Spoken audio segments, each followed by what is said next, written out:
Good day, folks. This is Judy at Green Pastures Farm. Today's topic is warm season grasses. How do you get them, and how do you keep them, and how do you manage them in your pastures? The warm season grasses are a function of your management, how well you're doing, as far as overgrazing, coming back too soon, not long enough recovery periods, maybe not the right stocking density. In other words, getting some impact on it when you need it, and putting some pressure on the fescue. The fescue is a cool season, and this is Indian grass, by the way, and it does well when it gets hot. And so when you see dormant season in the summer, your cool season grasses, which are fescue, orchard grass, timothy, brome, they kind of fall on their face and don't grow. This thing expresses itself. And so as you can see, the cows are in here. Right now they're actually taking the clover right there. They're going to take some of both. We actually got this just about right. Right there the seed is on the Indian grass, and so that's a little bit past prime. But don't tell that cow that. She's going to grab it. Yeah, she's going after it. It's funny, the cows eat different things. This young bull, he's going after the clover. So his body's telling him he needs a little protein to breed the cows. This cow's going after the Indian grass. But it's a beautiful sight to see cows standing and grazing grass without bending their head over. Now there's a cow, she just ate a wild plum tree. That was a wild plum tree. Right there. This is wild plum. But see how succulent it is? It's very, very tender. And it was very tasty to her, so she ate it. People say, but cows aren't smart enough to know what they need. The heck they aren't. From the time they were baby calves, they had to be smart or they wouldn't be alive today. They know what to eat. Look at that. Isn't that beautiful? That's a 1,000-pound cow, folks. The grass is even with her back. That bull's probably close to 900. I mean, they are just going to town on this stuff. Beautiful, beautiful forage. And so the beautiful thing about the warm season grasses is in what we call the summer slump, it'll actually have a growth spurt, the warm seasons do, and they take off. And so your cows don't really have a slump, so to speak, when they go to eating, because the cool seasons stop and these kick in. Okay. There's a place down in South Missouri that sells this seed. Now I didn't plant this. I just managed for it and I got it.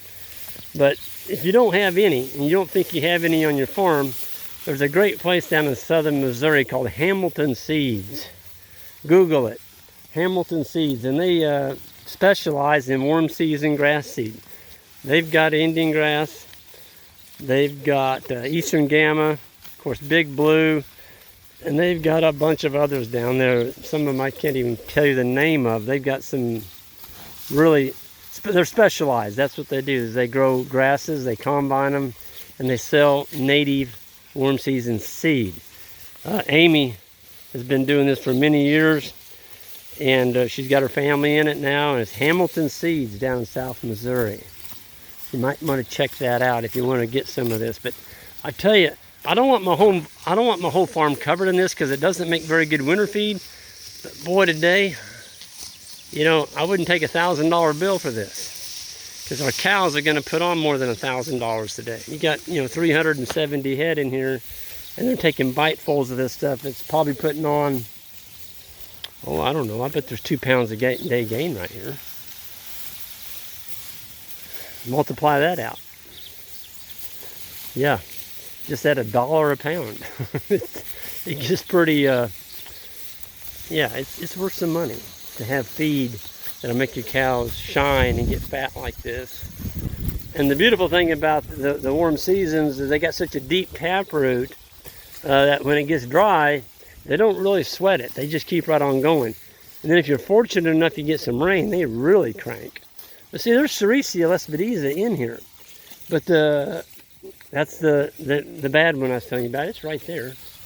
But this this Indian grass is like, you know what? You better move over because I'm coming in and I'm going to outgrow you.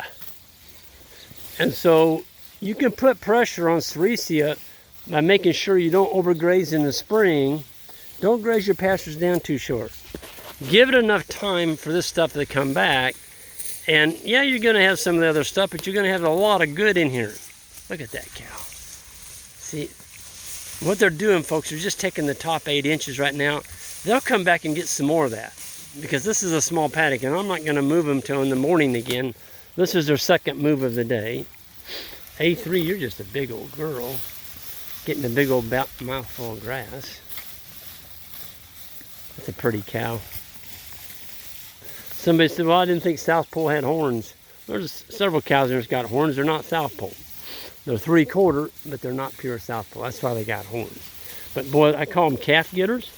We don't sell them as breeding stocks, so to speak. You know, especially bulls. People don't want a bull that's going to throw horned animals. People don't want to mess with the horns, and so we don't sell that. But they make great steers, and we keep some of them as heifers in the herd. And you know, we're harvesting grass. You get an adapted animal that does well on your farm and gives you a nice fat calf every year. I don't care if she's got horns. Doesn't bother me a bit.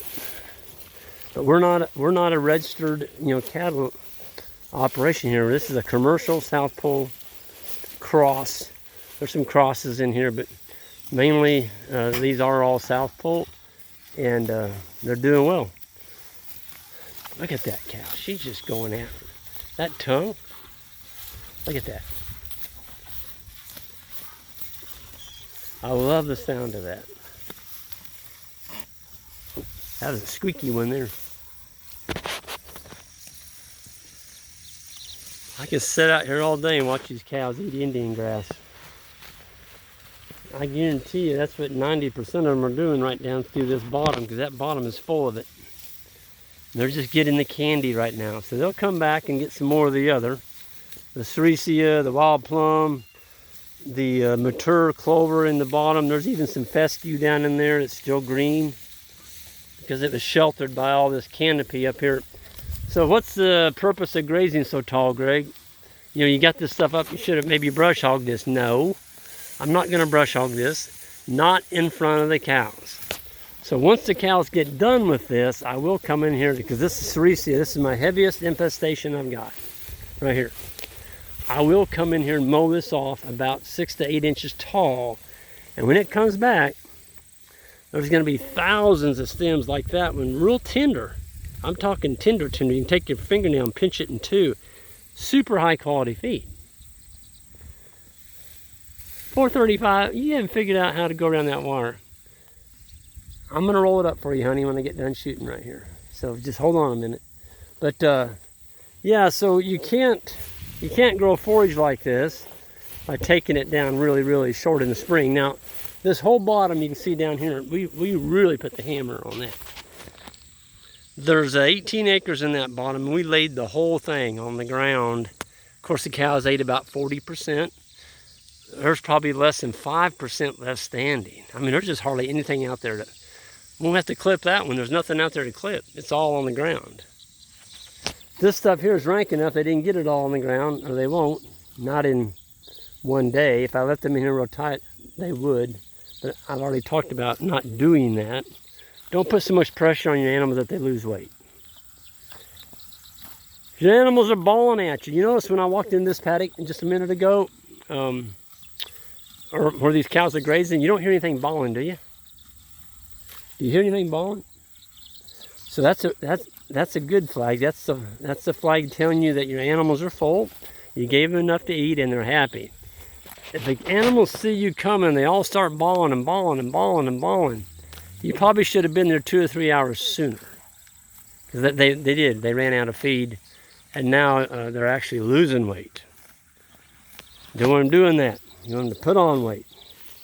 So we've got Sericea, we've got, there's another one. That's the honey locust. It's in for a rough little store, I can tell you. The cows are going to eat that. They're going to eat those beautiful leaves, and that is a legume. It's a very tender legume. It's got some thorns on it, but the cows will eat around that, and they'll tear that up. But this is going to look a little different in the morning when I come back here. So they're going to be on here about 12 hours. Actually a little longer than that because I moved them early today because of the rain. But there's a lot of feed in here. And the animals are full. That was my ambition, was to get them full. So with that, I think I'm going to sign off. All you all new to the channel, please hit that subscribe button on the way out. If you want to keep watching these videos and me sending them out, I need to make sure there's people that are interested in what we're talking about here. And also hit that like button on the way out. And we're going to see you all down the road. Take care.